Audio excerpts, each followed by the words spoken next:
Good afternoon. Welcome to the I4 Energy Research Exchange, the seminar series, and a special welcome to those who are viewing us from the other UC campuses, perhaps Richard's wife. So, just an announcement, we will not have a seminar next Friday. We're going to take a break for just the President's Day weekend, but then we'll continue. We have, I think, 10 more in this series this semester. So I'll introduce our speaker. Qiliang Richard Zhu received the Bachelor of Science degree, summa cum laude, in mechanical engineering from both University of Michigan, Ann Arbor, and Shanghai Jiangtong University in 2008. He received a Master of Science degree in mechanical engineering from UC Berkeley in 2010, and he is currently a PhD candidate in the mechanical engineering department here at UC Berkeley. He works with both Professor Paul Wright and Professor Dick White. His research interests include ubiquitous wireless sensing for intelligent infrastructures and energy harvesting from ambient near-field electromagnetic fields. So please welcome Richard Zhu. All right, thank you for very nice introductions. So my name is Richard Zhu. So as mentioned by Therese, that I come from Shanghai. I came to the States about 5 years ago, so I'm not a native speaker. So I didn't get myself expressed very clear, so just feel free to raise your hand and then get a microphone, ask questions. So I'll try my best to clarify, okay? So in the previous talk, in the I4 energy seminar, there are a lot of people talking about load management, demand response, and how do you control, how do you develop these control algorithms so that you increase the electricity efficiency in buildings to stabilize the electric grid. So today I'm going to bring into a new aspect of to think about the same problem. That is the how do you apply sensing and actuation technologies to better monitor the smart home and for the smart home, the smart grid. Okay, so let me first acknowledge the people who are involved in these projects. Okay, my advisors who are Professor Paul Wright from Mechanical Engineering Department, who's also served as the director of CITRUS, and also Professor Dick White from Electrical Engineering and Computer Science Department, who's also the co-founding director of BSAC. So the people who I'm working closely with includes Dr. Igor Papatony, who's a research scientist at CITRUS, and also a senior graduate student, Chris Sherman, who's working on the MEMS version of the current sensor that we've been using for some of the projects. And also the three brilliant undergraduate researchers who's sitting there is Chandler Miller, Raphael, and Clint, okay? And I will also acknowledge the funding source, which is California Energy Commission and a company called LoadIQ, who has interest in licensing some of the technology that I'm going to present in my following talk. Okay. So for those who are not very familiar with the idea of electric power system or the idea of smart grid, so let me just give you a very basic introductions. So the grid that has been serving us so well for a long period of time is running up against its limitations. So things like renewable energies, electric vehicles, localized energy generators, it need to be seamlessly integrated into the existing infrastructures. So these new technologies impose great challenges and threats to the existing infrastructure, okay? So we need to transform that grid to a more dynamic, more consumer interactive smart grid. So that transformation requires millions of sensors to be deployed in every corner, okay, in the pictures that you've seen. For example, for the generators, you want to know how much energy is generated at this time and how much energy is delivered through the transmission and distribution networks. And how people are using energy is also very important. So we need a lot of sensors. According to PG&E, for their distribution network, they need 900,000 these kind of sensors in order to cover their whole network. And imagine if you're talking about California, talking about the United States, China, the world, and there's just billions or millions of sensors. So that leads to the two projects that I'm going to talk about today. The first one is the stick-on home building electric monitoring systems, and the other one is a wireless sensor node for ubiquitous monitoring of power lines. So we're developing these systems just to want to facilitate the implementation of demand response and smart grid in these buildings and settings. So let me first go on to talk about the first project. So the goal of this project is to provide sort of these retrofit solutions to these existing buildings and homes so that we are able to measure and report the electricity usage to the control personnel so that they know, okay, how much energy is being consumed at this moment. And so the purpose is to find a way to deliver a retrofit solution that was at minimal cost and very easy to deploy. So if you look at this house, for example, take this house for example, okay? So you have a lot of appliances in this house. You will see like refrigerators, washer machines, and all these kind of appliances. And these appliances can be controlled wirelessly. And there's a lot of efforts in this area. For example, the Comcast company is trying to do Wi-Fi control the thermostat. Okay, so assuming that these appliances can be controlled wirelessly, and also you have these electrical vehicles, which is sort of the new trend of people buying these transportation method. Okay, at the same time, a lot of people starting to install these localized energy generators, like windmill solar panels in their houses. So for a number that's so big, for that many appliance load and these negative loads, how do you track, how do you measure their consumption in real time so that we're able to improve the electricity efficiency through the monitoring? So, and where is the best location to put these sensors? And then after a careful study, and we figure out that there's a place, we call it circuit breaker panels. So we know that all the electricity are connected to, are feed by power lines are connected to the circuit breaker panels, and then the main feed are divided into subsidiary circuits, and then it got distributed in every corner of the house. So it's a very centralized location, and also it's easy to access location for people to put sensors and to measure how much current is distributed or divided into this home and house. So, and we start to deploy our current and the voltage sensors on these panels so that we can monitor the electricity usage condition. So this is our first prototype. Okay, so as you see here, we have 4 stick-on sensors, magnetic stick-on sensors.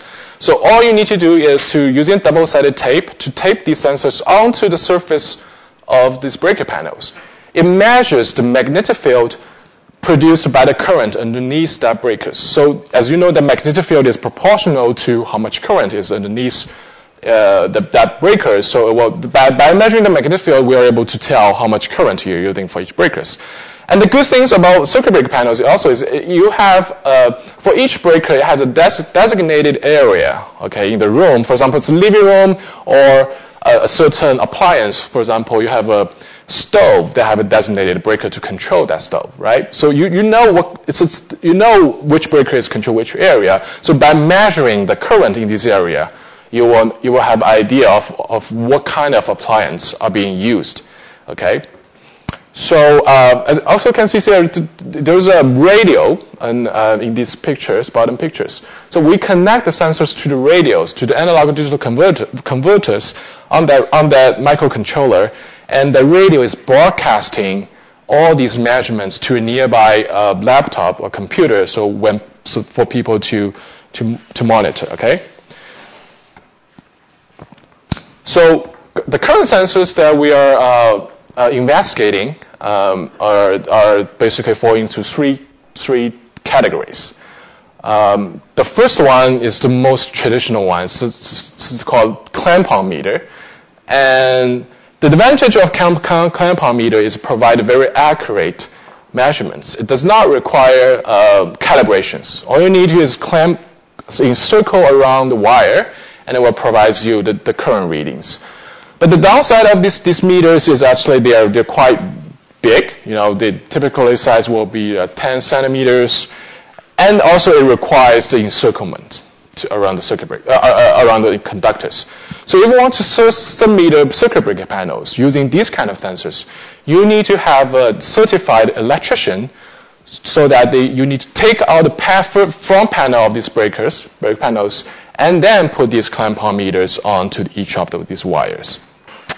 So, and then electrician costs money. So we think it's a pretty costly retrofit method using these sensors. So another type of sensors we're interested in is called solid-state magnetic sensors. So they include Hall effect sensors or magnetoresistive sensors. So basically, how Hall effect sensor works is you have a conductors, like a sheet of conductors, apply current. When that current exposed to external magnetic field, which is in perpendicular to that current, it will develop a voltage output across in the direction of the other orthogonal directions. Okay. So for magnetoresistive sensors, the principle is if you will have the thin film material in the sensors. When these material are exposed to external magnetic field, the resistance of this material change. By measuring the resistance of this material, you can also tell how much magnetic field exists in this area. Okay. The last type of sensors we're interested in, that we're actually developing these sensors in the lab. We designed and then fabricated these type of sensors in the lab. We call it piezo-electromechanical sensors. Okay, so the principle is we use permanent magnets, very, very strong permanent magnets, typically neodymium magnets, to couple to the magnetic field produced by these current. And then so you will have a magnetic force developed on that magnets. And that force excites a piezoelectric cantilever. That cantilever generates a voltage output which is going to be proportional to the current that's in the conductors. So we have, Chris Sherman, our senior graduate students, is working on developing these MEMS version of the current sensors. Okay, so in our implementations, we use the solid state and our own MEMS mechanical or mesoscale current sensors. And the picture you see here is actually these sensors are the last one, the mechanical electromechanical sensors with the permanent magnets. So once you have these voltage sensors, I forgot to say, the voltage sensors, how we measure voltage using very simple, using an aluminum foil, just to put it on aluminum foil, and then it's just like a capacitive coupling to the circuits underneath that aluminum foil. So we'll give you a waveform of the voltage waveform. So when you get this voltage and the current measurement is basically it's a waveform of this voltage and current in time series. Okay. Now, what we can learn about this waveform obviously is the current value, the voltage value, and the RMS. Based on these, we can calculate how much power, and also what we can learn is the phase angle. Okay. So it's the phase angle between the current and the voltage. So for different types of load, that phase angle varies. Okay. If you have an inductive load, or it depends whether we have an inductive load or a capacitive load. So looking at this phase angle, we can know the power factors of it. And if you do some mathematical transformation, fast Fourier transform of this waveform, and then look at these waveforms in frequency domain, you can study the harmonics, the spectrum of the current, and then based on all these informations, maybe we can do some load identifications. So And this can be done really easy because for circuit breaker panels, because as I said before, you are actually measuring currents at resolution of breaker levels. So for each breakers, there are not that many appliances are being connected at the same time. So if there's more, it's more likely that you can tell which appliance is being connected or used based on the study of these informations. Okay, so let me just show you some examples. Okay. So if you plot RMS value versus time, so this is an experiment that we did about two years ago, and at that time we have two appliances. One is a space heater, and the other one incandescent light bulb. So the first thing you notice that these two appliances are consuming totally different wattage. One is 700 at medium level and then 1200 at high levels. And the incandescent light bulb is only 200 watts, which is already very inefficient lighting. Okay. So what you also notice is that this little spike of current. So we know that for incandescent light bulbs, when they are cold, they tend to draw more current to heat the filament up. And when it's heated up, and then the current stabilizes. So by studying at signatures like these, we are able to tell which appliance is on or not. Okay. So and also for different types of appliances, they will have these kind of signatures. For example, I didn't do experiment on a water heater, but I know for water heater they trying to keep the temperature as constant, so they cyclically heat the waters. So if you're studying the energy consumption of these patterns, it's very easy for you to identify the existence of their water heaters. So of course there's other type of low signatures. So this is a study that we've been doing about also 1.5 years ago. So we plot the voltage and the current that we got from those of the sensors in X, Y, and X axis respectively, and then for different appliance, the phase angle is going to change based on different modes of operations. Right? If you plot VT and IT, and it will get a very unique shape of loop, sort of this loop shape for different appliances. So this can be used as a very good signatures for identifying the load also. So the experiment shows here, you can see the air pump that we used for compressor looks like this, and for motor it will have a distinct different one, the signatures. And the last one that I'm talking about, the signatures that I'm interested in is what we call electromagnetic interference. So a lot of loads like light bulbs, they tend to inject high frequency to power lines. So basically these are located in kilohertz range. So by studying the spectrum of each appliance and look at the measurement from the spectrums, we are able to tell the existence of a load. Okay, it's just like a DNA sequencing, right? If you look at the shape, it's just like signatures of a particular load.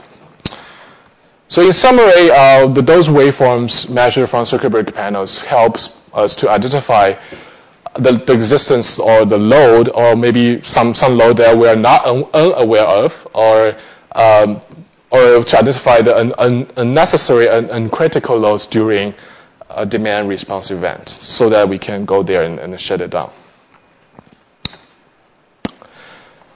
Okay, so then we start to deploy these sensors on breaker panels. Then we run into a lot of problems. The most severe one is actually the configuration of these breaker panels are all over the place. So you've seen these very nicely wired circuit breaker panels on your left, and also you will run into these messy configuration of breaker panels.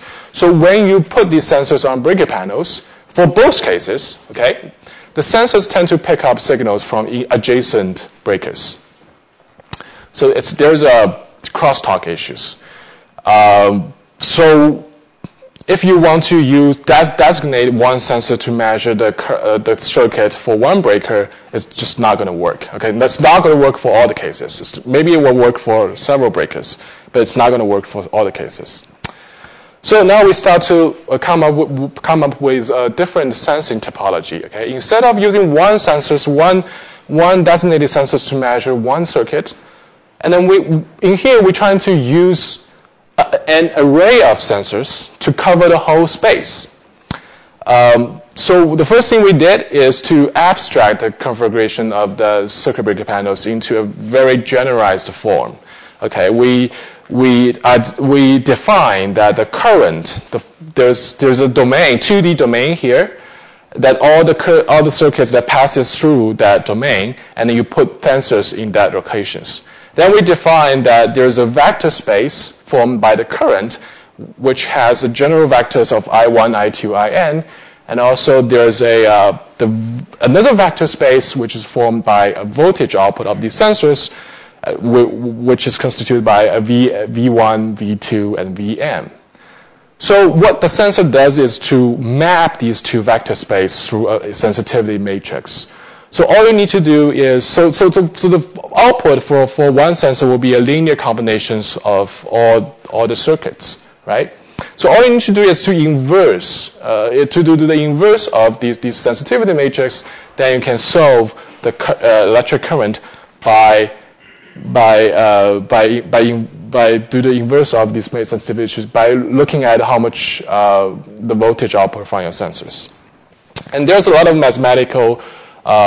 interesting mathematical problem involved in this inverse problems. So things like the condition number of this matrix, whether it's well conditioned or not, whether it's invertible or not. There's a lot of things we're currently being working on to map out the whole space. Okay. So now we start to do some experiment to verify that thought. Okay. So we fabricated a mock-up of the circuit breaker panels. So you have seen here is four breaker panels, 3 are active, connected to some load, and we randomly distribute some sensors on the surface of these breaker panels. So the purpose of randomize the location is so that these sensors are able to pick up signals from from adjacent circuits or some circuits underneath it. So there are 3 circuits and 3 sensors, and we use a kilowatt as a reference. Okay, after the calibrations, applying the algorithms that I showed you in the previous slide, we are able to measure the current in both the magnitude and the phase angles of the current in the circuit breaker panel, and this shows very good agreement with the kilowatts results. So that shows the deconvolution algorithm works. Okay, after we've submetered the panel, and then we envision the systems will look something like this. So in a house or in the building, you will have a breakers be submetered. And then you can have your local low-power radio mesh network, right? So there's radios in the breakers that broadcasting informations to the client 1, which would be the local user, could be the building manager in this building, that receiving all the informations.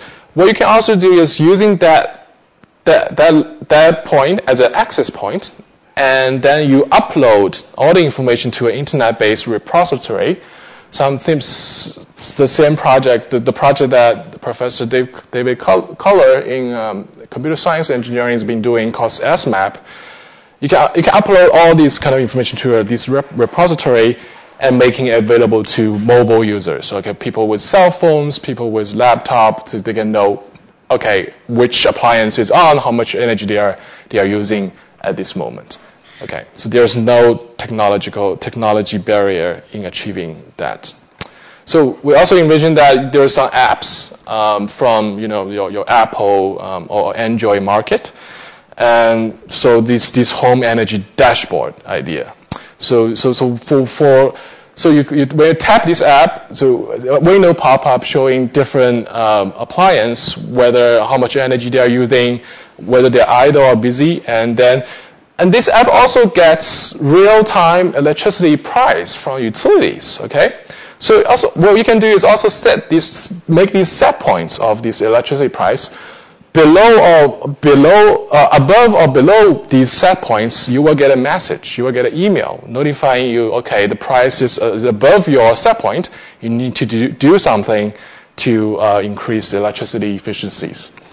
So when you get this message, you go to this app and click on a particular appliance, and then you can do the wireless switch of these unnecessary loads.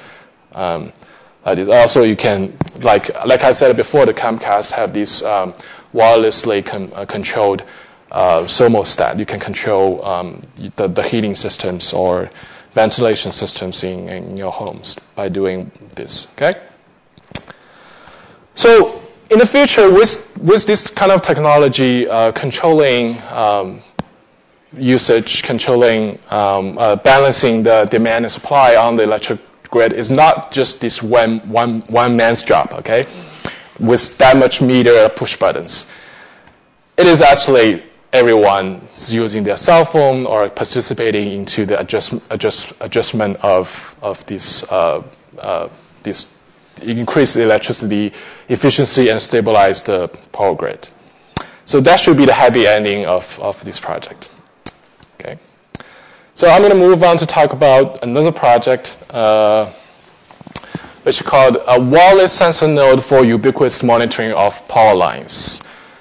So we are developing this stick-on wireless sensor node that can be attached on power lines to provide real-time condition monitoring information to utilities. So the challenge is, if you want to monitor the infrastructure like power lines, so we know that power lines usually is designed to last for several decades. And so the gadgets, the device you put on there to monitor the condition of a power line need to last even longer than these infrastructures. So the question is, how do you supply power upon the power lines? Because there's no ground, and the ground line will be like meters away from the power lines, right? And also the voltage on the power lines will be hundreds of thousands of volts. How do you get 3.3 volts or 5 volts to supply your electronics? So, and then people say battery could be the option. Okay, battery, for battery, the problem of battery is it won't last that long amount of time. Even if you put a battery without using it on shelf for 10 years, it's going to die out.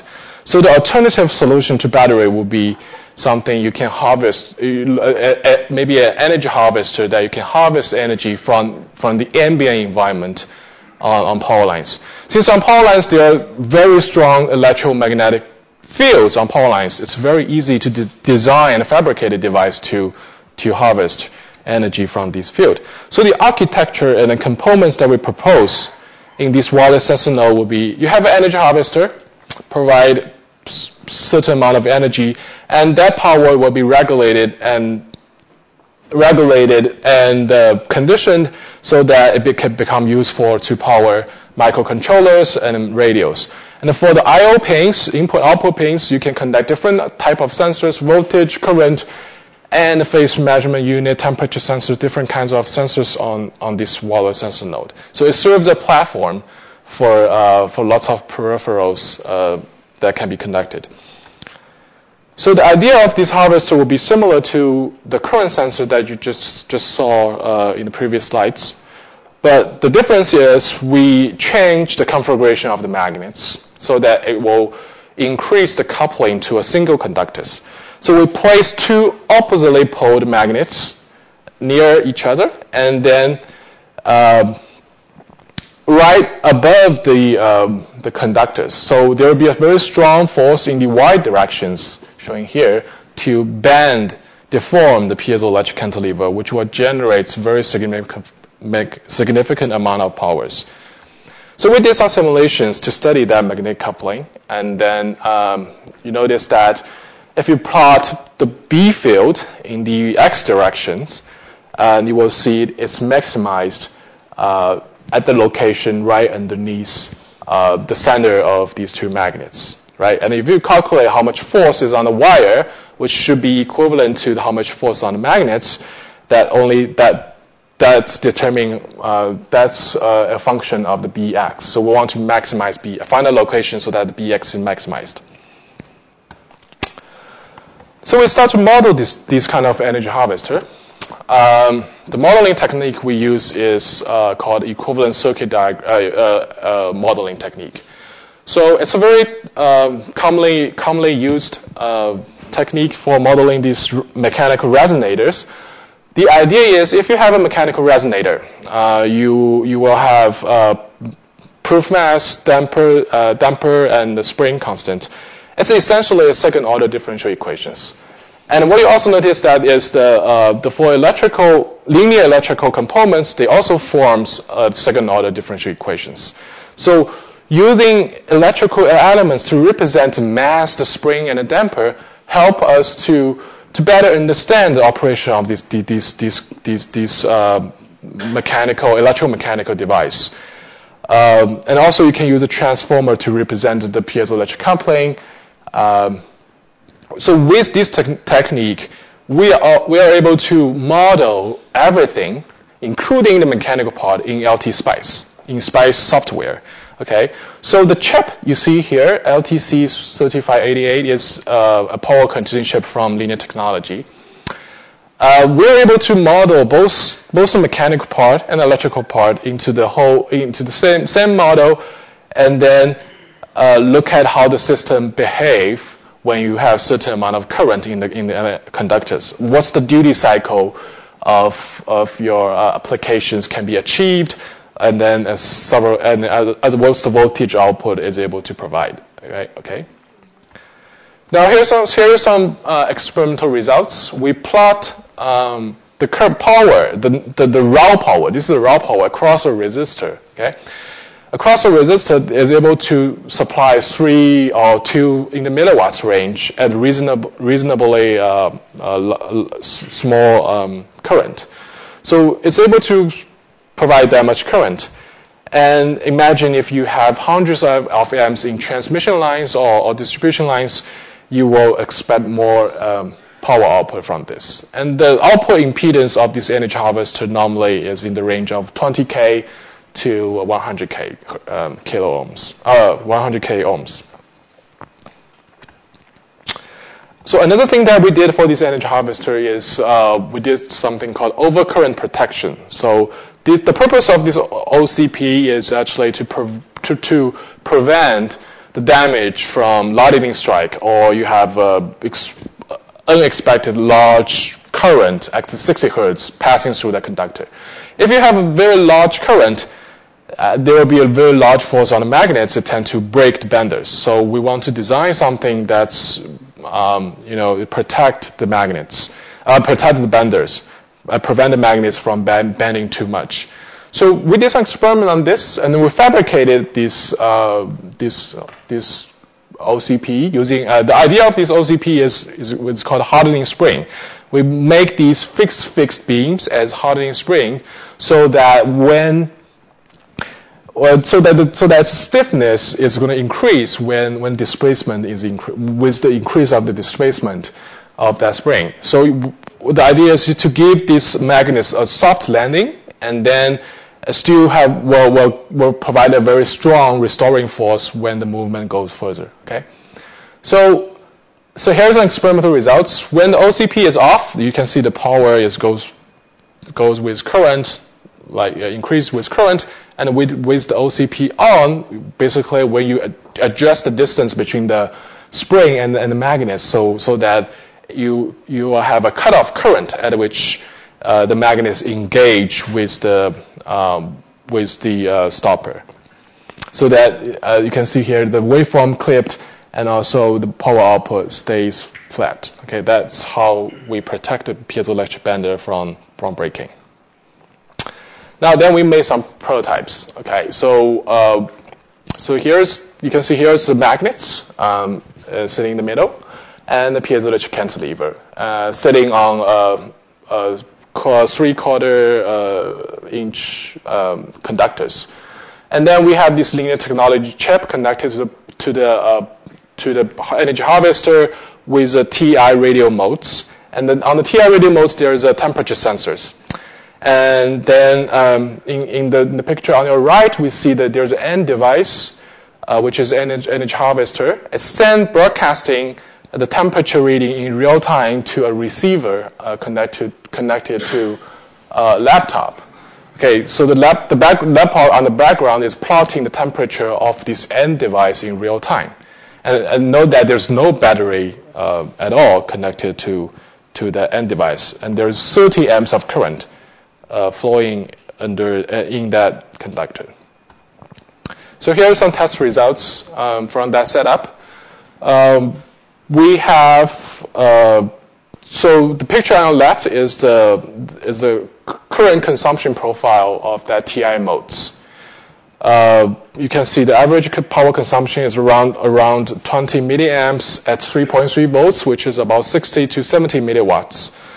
And we let the modes continue to run until until it depletes all the power on that capacitor, which is able to last for about 10 cycles, as you've seen here, about these 10 cycles.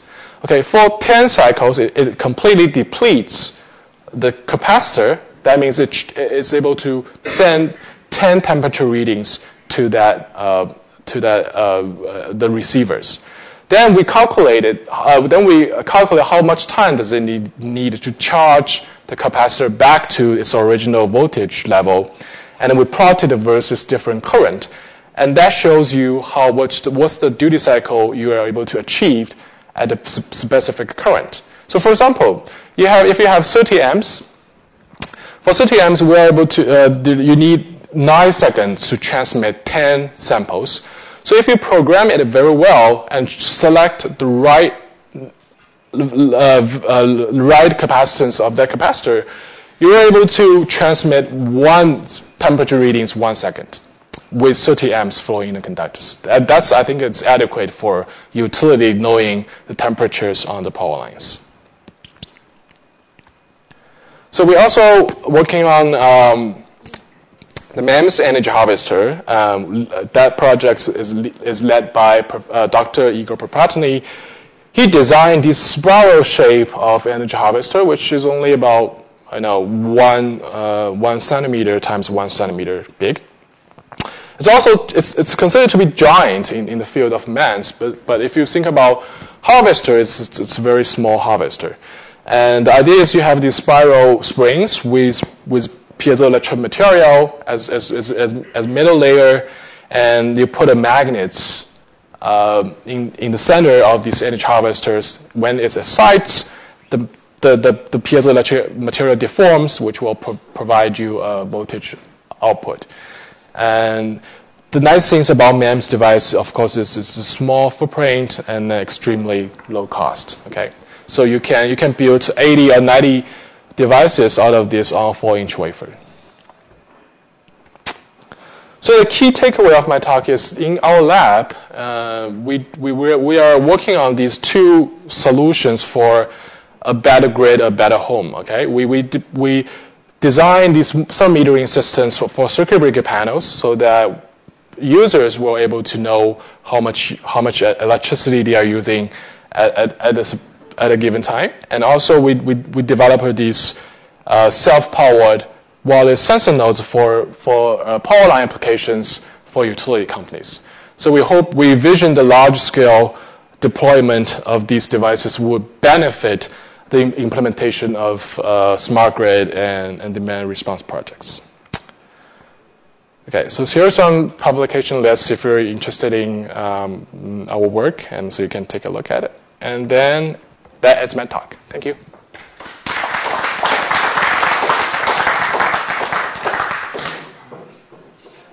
Questions for Richard?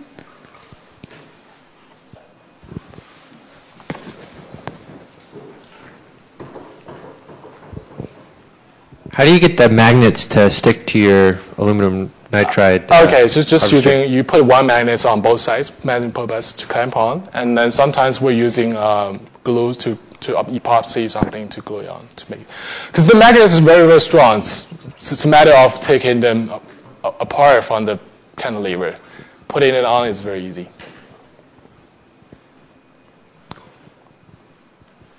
Oh, and for MEMS device, we use we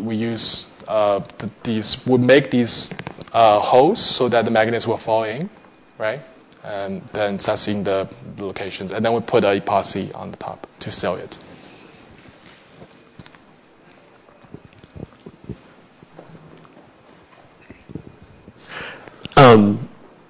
It looks like in home electric circuit panels, you maybe only did 3 current sensors. Like that would be very few if you tried looking at using more and identifying a larger number of circuits. Let's say yes, 20, 30, 40. We're working on this right now. We're prototyping a lot of sensors, trying to map the whole space of the meters. You know, we have panels with 20 or 30 breakers, like in these buildings, other buildings, and we're currently working on this. Actually, Chandler sitting behind you is one of the researchers. Fantastic. I have a question for you. Okay. What kind of granularity can you get with respect to the, can you see a watt of power? I know that commercially available whole house meters, for example, some of them only have a granularity of, say, 100 watts, and those are considered not so good for consumers, but down to 1 watt seems to be better. I think for using the middle scale of current sensors, what we've been seeing is about 20 watts. Okay. But if you're using more sensitive magnetic sensors, which we've been currently working on, you can achieve about 1 watt resolutions. Yeah. Okay, great. Any other questions? Okay. Well, thanks again. Oh, do you have a question? Okay. Richard, where do you think this is in the spectrum of developing a commercial product or products? Because I talk about this, because there's a company called LoadIQ who have the software built in. So all they need is a sensor that could provide a large bandwidth to give them information to tell the load identifications. So I think it's close. Yeah. Did I answer your question? Well, tell me what lies between where you are now and what would be required. Do you need another partner to make sensors, or? No, I think we're currently working on it. We don't need a partner. I think it's getting there. Yeah. Any last questions? Okay, very good. Let's thank Richard one more last time. Right.